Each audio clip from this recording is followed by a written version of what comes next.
താമസം. ഓഹോ. പുതിയ താമസക്കാരൊക്കെ വന്നു അറിഞ്ഞു. അപ്പോ ആരൊക്കെ ആണെന്ന് അറിയണമല്ലോ. എന്റെ പേര് വാസുദേവ്. ഈ ആലക്കാസിനും ജോസ്കോക്കും അത്യാവശ്യം ഗോൾഡ് കൊടുത്ത് ജീവിക്കുന്ന ഒരു പാവപ്പെട്ടവനായതുകൊണ്ട് നാട്ടുകാരനെ ഗോൾഡ് വാസു എന്ന് വിളിക്കും. ഇതെന്റെ ഭാര്യ തങ്കമണി.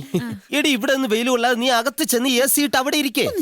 ഒന്നും പറഞ്ഞ അനുസരിക്കില്ലെന്നേ, കുട്ടികളെ പോലെയാ. അല്ല, മക്കള് എവിടെയെങ്കിലും ഒന്ന് സ്വസ്ഥമായിട്ട് നിന്നിട്ട് വേണ്ടേ അതിനെ കുറിച്ചൊക്കെ ഒന്ന് ആലോചിക്കാൻ. ഫുൾ ടൈം ഓട്ടമല്ലേ. അതെന്താ? അല്ല, ഈ ബിസിനസിന്റെ തിരക്കേ. എനിക്ക് ഈ 50,000 സ്ക്വയർ ഫീറ്റിന്റെ വീട് പണി അവിടെ നടക്കുന്നുണ്ട്. അതുകൊണ്ട് തൽക്കാലം വെറുതെ ഒന്ന് താമസിക്കാൻ വേണ്ടിട്ടാ ഈ വീടെടുത്തത്. എങ്ങനെയുണ്ട് ഈ വീട്? നല്ല ഐശ്വര്യമുള്ള വീടാ. ഇവിടെ താമസിച്ചവരൊക്കെ രക്ഷപ്പെട്ടാ പോയിരിക്കുന്നത്. സത്യം തന്നെ.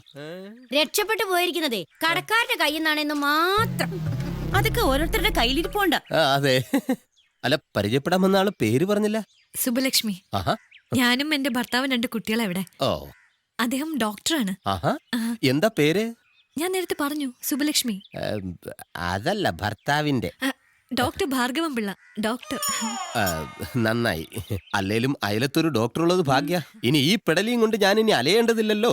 അല്ല, ഞാൻ ചോദിക്കണമെന്ന് വിചാരിച്ചതാ. ഇതെന്ത് സംഭവിച്ചു? ഇതൊരു കഥയാ. 100 പവന്റെ ഒരു ഒറ്റമാല അണിയണമെന്ന് ഇവൾക്കൊരു മോഹം.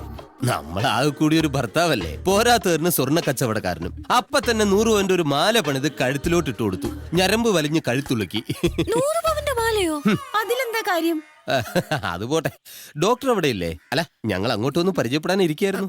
ചേട്ടൻ പുറത്തു പോയിരിക്കുക. എന്നാ ഞാൻ അങ്ങോട്ട് വരാം. നിങ്ങള് തിരക്കൊഴിഞ്ഞൊരു ദിവസം വരൂ, നമുക്കവിടെ ഇരിക്കാം. എന്നാ ഞാൻ ചെല്ലട്ടെ. Okay okay. ഇത് പാലക്കാടെയാ? അല്ലല്ല, ഇവളുടെയാ. ഞാൻ വാങ്ങിച്ചു കൊടുത്തു. അയാളൊരു തമാശ. വാ മോളൂ.